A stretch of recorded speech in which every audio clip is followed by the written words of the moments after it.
আমরা এখন দুপুরবেলা ঘুমাবো গাইস, ঘুমাবো কিন্তু আমি ঘুমাইনি, বদমাইশি চলছে এখন আমাদের মধ্যে। দুপুরবেলার বদমাইশিটা দেখো। এখন কটা বাজে জানো?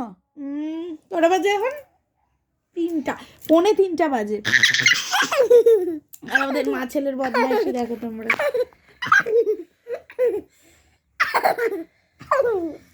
এখন এইরকম বদমাইশি করে যাবে তাহলে কখন ঘুমাবে ভাবো? ঘুম থেকে উঠে আবার টিচার আসবে, তো তোমরাই ভাবো। এরকম কন্টিনিউ বদমাইশি করে যাচ্ছে। আর এই যে আমার হাজব্যান্ড এখন শিম ভাজা খাচ্ছে,